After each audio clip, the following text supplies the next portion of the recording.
എങ്ങനെയുണ്ടായിരുന്നു സാറേ വള്ളത്തെ കയറിയിട്ട് അനുഭവം? സൂപ്പർ. ഞാൻ സെക്കൻഡ് ടൈം ആണ് വള്ളത്തെ കാരണം ആദ്യം പേടിച്ച് കയറി, പക്ഷെ ഇത് അത്യാവശ്യം നല്ല രീതിയിൽ എൻജോയ് ചെയ്തു. പിന്നെ മറവന്തുരുത്ത് പഞ്ചായത്തിന്റെ ഒരു ശരിക്കുമുള്ള ഒരു ബ്യൂട്ടി ഇപ്പോഴാണ് നമ്മൾ അനുഭവിക്കുന്നത്. സൂപ്പർ. വളരെ നല്ല ഒരു ഇതാണ്. ഒരു ബുദ്ധിയും കൂടെ നമ്മൾ പഠിക്കുക എന്നുള്ളതാണല്ലോ ഏറ്റവും വലിയൊരു കാര്യം. വിദ്യാസമ്പന്നനായി സാധിച്ചു. ഏതായാലും മറവന്തുരത്തിന്റെ ഇത്രയും വലിയ സൗന്ദര്യം നമുക്ക് ആസ്വദിക്കാൻ പറ്റിയത് തന്നെ ഒരു വലിയൊരു ഇത്. അപ്പോൾ നമ്മൾ ഇടത്തോട്ടിലേക്ക് കയറുവാണ്. ഇത്രയും നേരം മെയിൻ തോടായിരുന്നു, ഇനി ഇടത്തോട്ടിലേക്ക് കയറുവാണ്. ഇടത്തോട് എങ്ങനെയുണ്ട്? നല്ല രസമല്ലേ? ഇവിടെ കയാക്കിങ് പോകുന്ന റൂട്ടാണ്. വളരെ മനോഹരമായ ഏരിയയാണ്.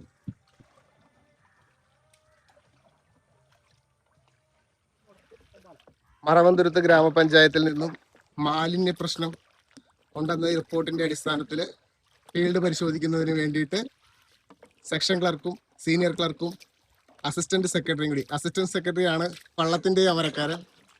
സാറാണ് വള്ളം തുഴയുന്നത്. ഇതാണ് ആ സ്ഥലം.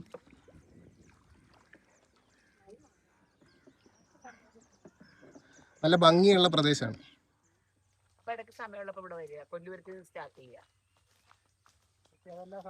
പ്രവിത സാറേ പറയൂ, എങ്ങനെയുണ്ടായിരുന്നു എക്സ്പീരിയൻസ്? ആദ്യമായിട്ടായിരുന്നു വള്ളത്തെ? സെക്കൻഡ് ടൈം, പക്ഷെ ഇത്രയും ദൂരം ആദ്യമായിട്ടാണ്.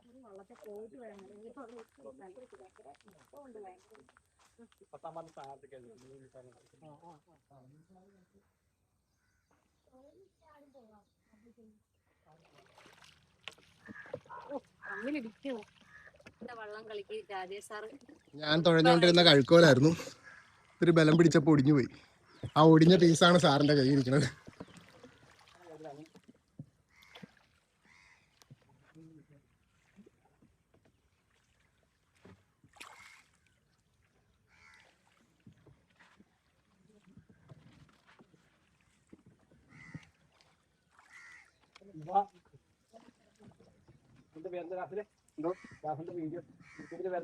Captain Q.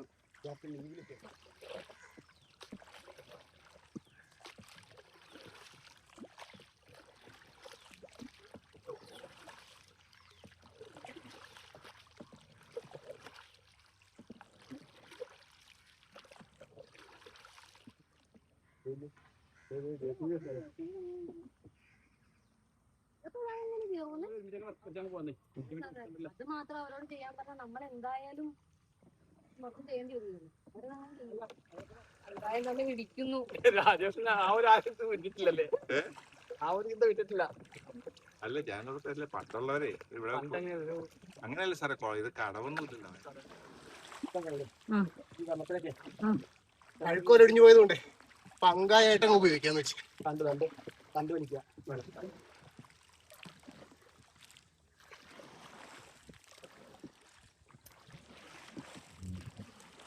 ഓക്കെ, നല്ലതല്ലേ ഇത്? ആ സ്പീഡിൽ പോണല്ലേ?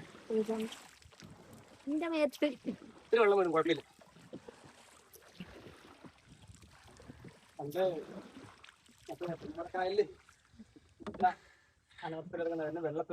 എങ്ങനെയുണ്ടായിരുന്നു? ഇതൊക്കെ എന്ത്? സാറിന് ഇതൊക്കെ പിന്നെ പുത്തരിയല്ലല്ലോ. അതിന് വള്ളത്തിന്റെ അമരം പിടിച്ചപ്പോ എങ്ങനെ ഉണ്ടായിരുന്നു?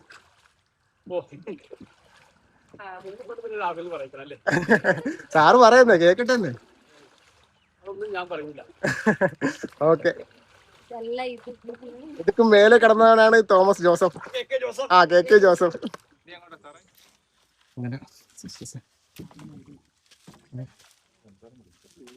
ഇത്രയും വെള്ളം കയറി വള്ളത്തിൽ.